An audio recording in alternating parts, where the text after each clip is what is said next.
Growing up in Wanaka, New Zealand, every day outdoors was just the norm, you know, like getting out and doing activities in the mountains with your friends and family is one of the best things you can do with your life. And through winter, every weekend, every holiday, my parents would take us skiing.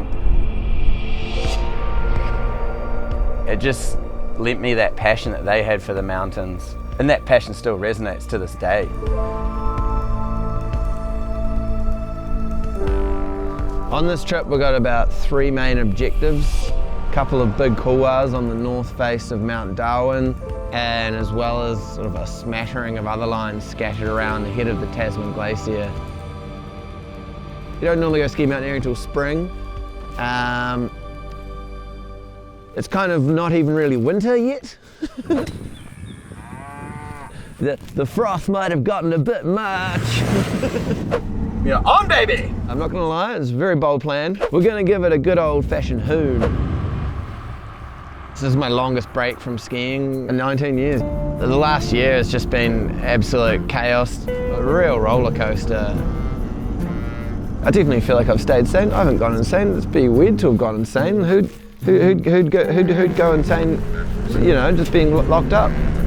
You comfy back there? It's just so great to have Griffin and Caite here.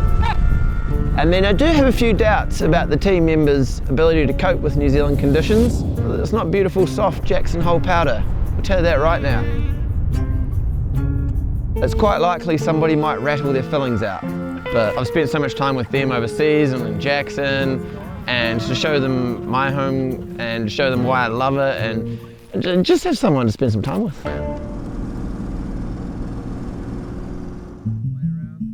It's been a long time coming to have TGR visit us here in Aotearoa, New Zealand.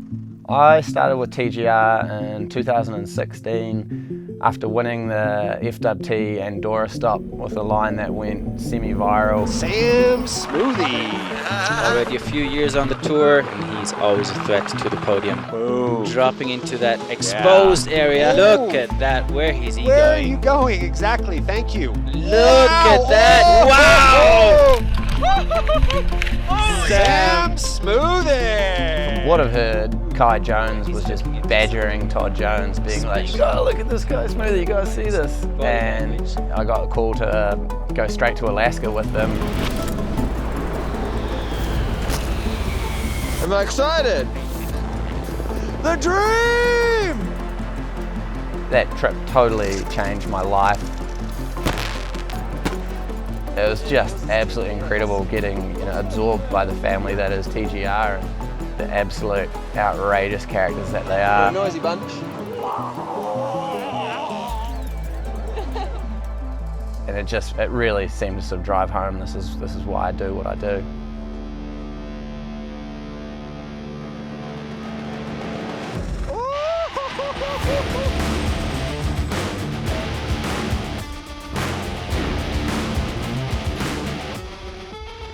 Oh my God!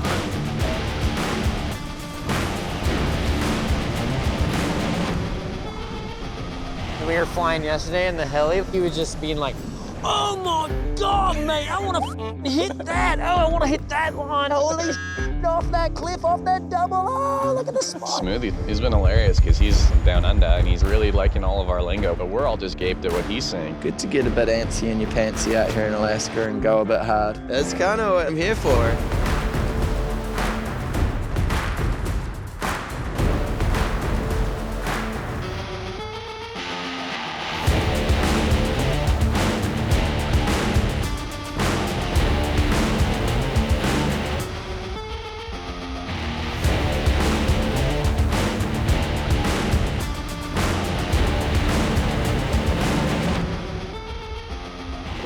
What do you think his first words are gonna be? Holy mate. Yeah, buddy! Holy that was so scary.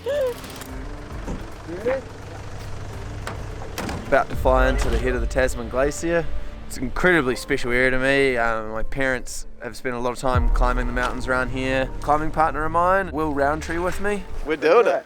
This actually looks like we're gonna do it. We have skis, there is snow. Yeah, we're gonna go skiing. Really excited to get out there into some bigger terrain. It's just incredible to go and adventure in the same place that your parents did so long ago. The main reason we're here is this guy. This is a doozy of a kuwa. It's got 2 chokes and a dog leg. And we're gonna go start the New Zealand winter off with a real bang. Yeah, but I guess the first problem is we need to get into the hut. Yeah, so we're just checking out the snowpack here while attempting to dig out the hut. It's Firm. Yo, Griffin, you wanna give us a hand? What the hell? Hey, home sweet home. Maximum vibration. It's a shame we didn't have enough weight allowance for that rope, but I'm glad we brought this.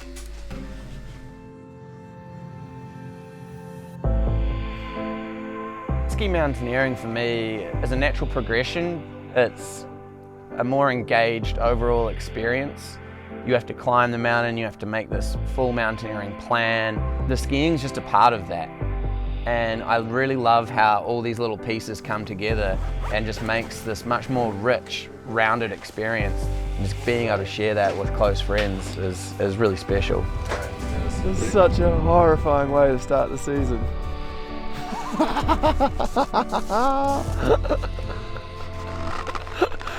Super duper!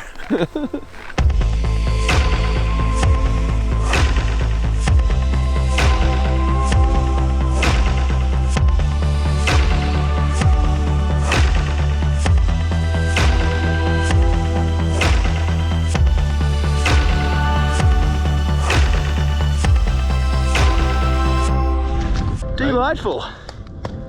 My initial concern is I don't think we'd be able to ski this. No, I'm happily soloing up it, and I'd down climb it at a push, but it's not. Yeah. It's not something I'm like super. What's the word? Fired up on. I kind of think we're hosed, eh?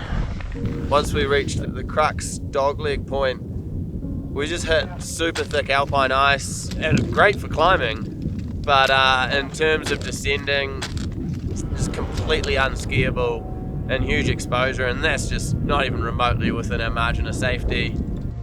I think it's time to go home. yeah, okay. Yeah, and it just didn't feel right. So, and then as soon as I started down climbing, it felt right. So, Yeah. Hey. yeah, sorry, bad. No, dude, that's good. That's, you know, you gotta listen to your gut.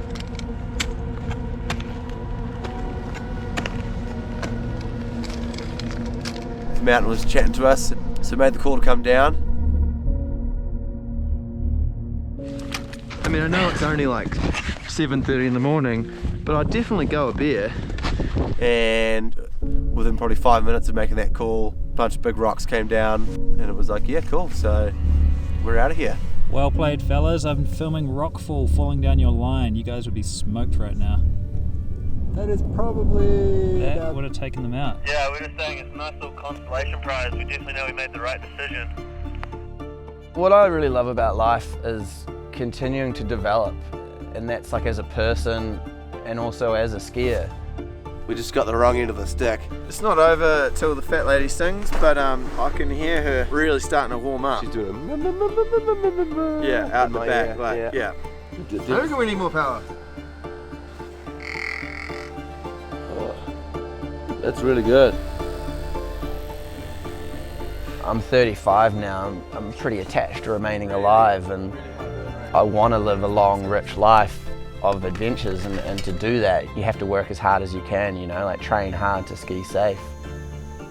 That's kind of my main goal at the moment, and if that means turning around a bunch more often, then that's fine.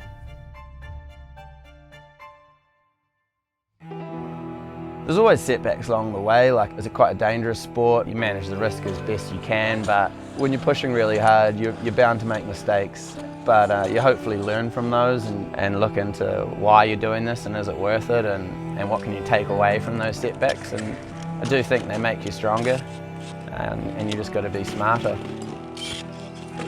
I've been looking at the Caroline face for like a decade, but it was just this absolute pipe dream.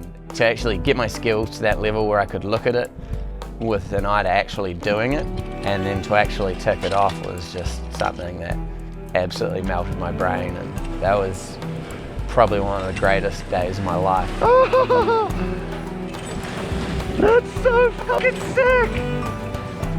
To me, passion, you know, it ebbs and flows like a river. I can't believe we're doing this. This is so ridiculous. But you just got to go back to the root cause of why you love it.